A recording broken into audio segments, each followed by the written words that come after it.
to Old Crow's Classic Cars Shop and Sale YouTube channel. This is day number 8, but the actual time frame, the actual work done has been approximately 4, maybe 5 whole days. Okay, because I was interrupted by rain and other stuff I had to do. But anyways, what I've done here, actually also just did I had just done a video of me doing this here, but unfortunately there was a fucking problem with the fucking goddamn audio.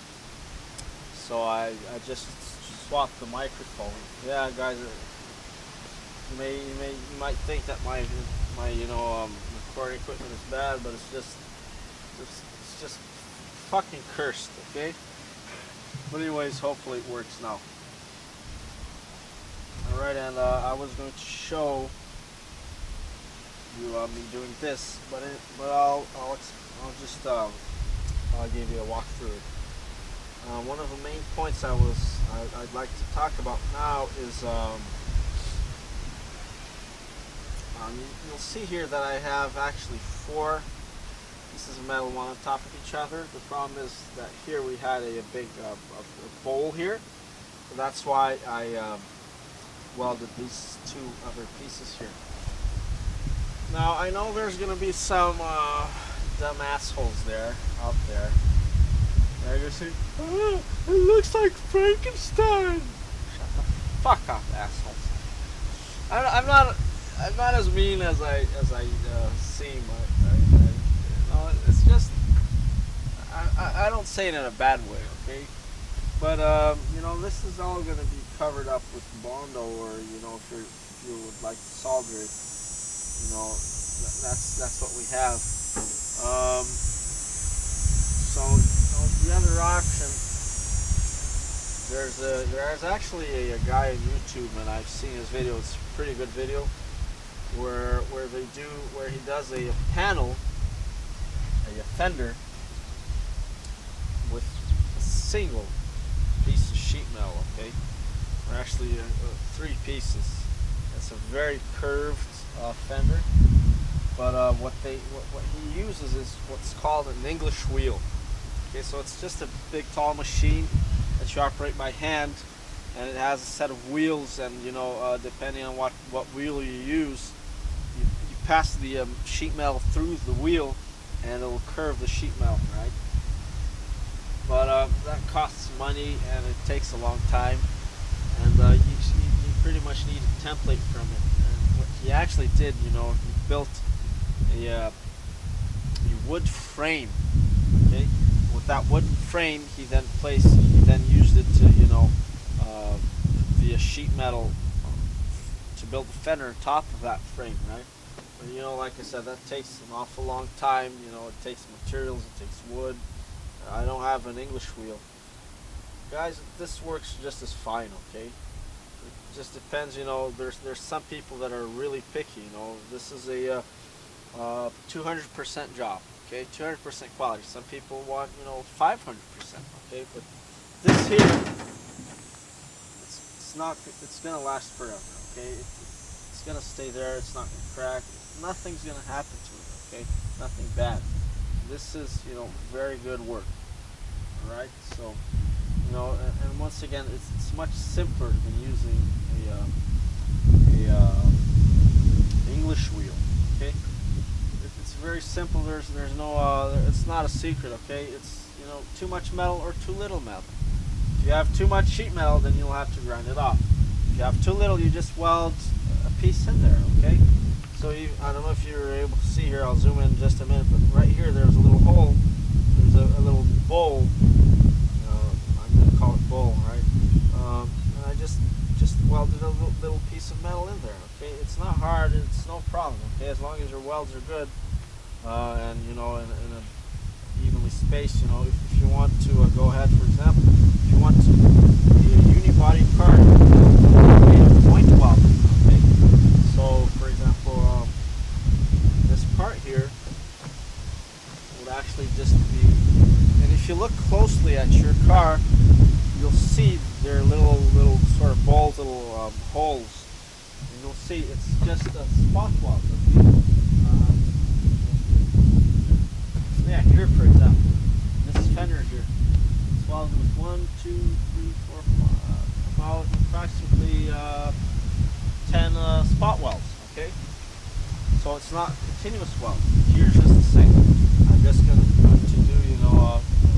maybe weld in 1-inch intervals, something around that. Maybe a half-inch. Maybe I'll put some more points in there. But that's standard. Okay, guys. That's if you want to go ahead and just weld the whole thing. I did that on the solar. Okay, just continuous welds. You want to go ahead and do that, that's fine. I don't have the money or time for that. It's not going to lower the quality at all. Okay? By the way, for my cars, I give lifetime workmanship guarantee. Okay, what's that? What does that mean? It means if you after 10 years you come back and some of the stuff is just 20 years or 10 years. It's by word of mouth anyway. But if you come back here and with the car you bought from me, you say I see there's a piece where there's cracked paint. Okay, I'll fix that for you. What is a workmanship guarantee? You just have to pay for materials. I'd love to offer complete guarantee. The problem is, what happens, guys? I sell a perfect car. A dumbass, kid decides to drive the car because it's a cool car, and he scratches the car. He drives into a fucking wall, and then there's a big fucking scratch. And it's like, oh, it's still in the guarantee. Let's take it back so that old crows can fix it for me free of charge. Well, that's not happening. Workmanship guarantee is just that. It's how can I say, a two-way thing, right? I don't want to work for free. You don't want to spend the money on paint and parts, right? So the way it works, and obviously you can tell the difference between between a scratch and between a crack due to an excessive amount of body filler. Okay, I can't tell the difference.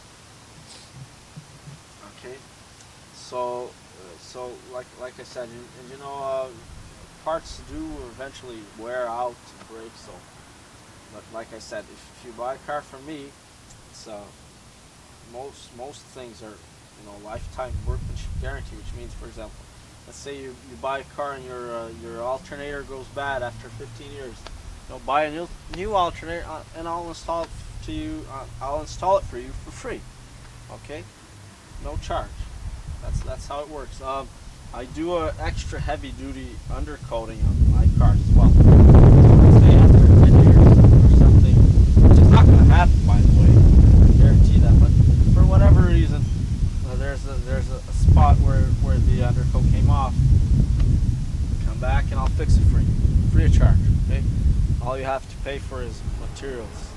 And even in most cases, if I see that you're honest, and you're not trying to take advantage of the situation, I'll even, if I have some materials, I'll even give it to you. I won't charge you for that, right? But I just can't write it down or guarantee in all cases, because like I said, there's a lot of people that take advantage of stuff, right? And they'll just say, well, let's just take it there so this guy can fix it for us for free, right? Disregard my effort here. So anyways, moving forward, what I'm going to do now is I'm going to show you this little new plasma cutter I bought from Amazon. I'll show it to you in just a second, and in this video I'll evaluate. I haven't tried it yet. We'll see how this thing works, and then I will weld the piece here and use the flange tool. Okay, hand flanger, flange tool, panel flanger.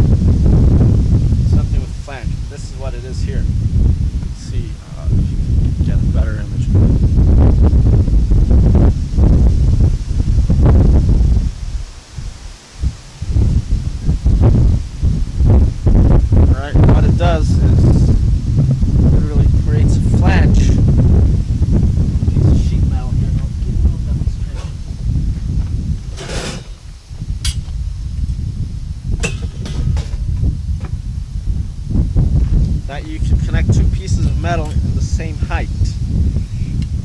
Two pieces of sheet metal whilst still maintaining the same height. Okay. For example, here this sheet metal is now higher than this one. That's fine because it's a curve. So I'm gonna put body filler in here anyways. And there's some holes and dimples and bolts here.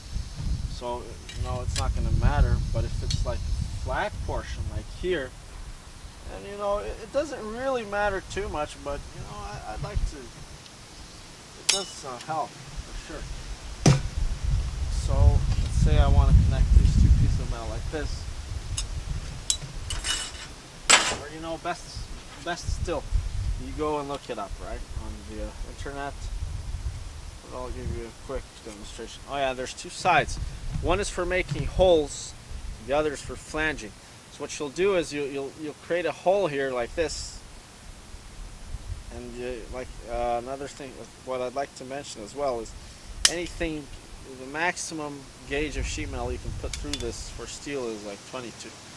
And this won't really work for 20 gauge. It's going to be too hard. So you create a little hole there, and then you spot weld it there. Okay. Oh yeah. To change the flanging side, you just turn it around like that. Now it's on flange.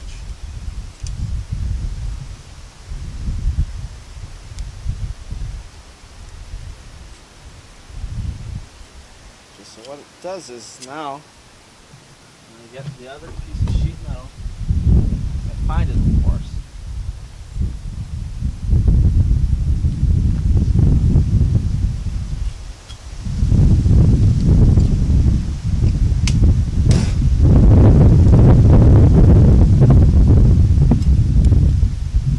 Now they're both the same height. Yeah, don't. There. Yeah, it's a little twisted here because of the cut, but hopefully you get both at the same height now. Right? And on that hole there, weld, right? Spot weld. I'm gonna end this video now because my battery's almost over. From what I understand, there's no way you can pause the video. I'm using a Canon EOS Rebel T5i. Maybe it's just my lack of knowledge regarding the camera. But okay, we'll be back with part 2.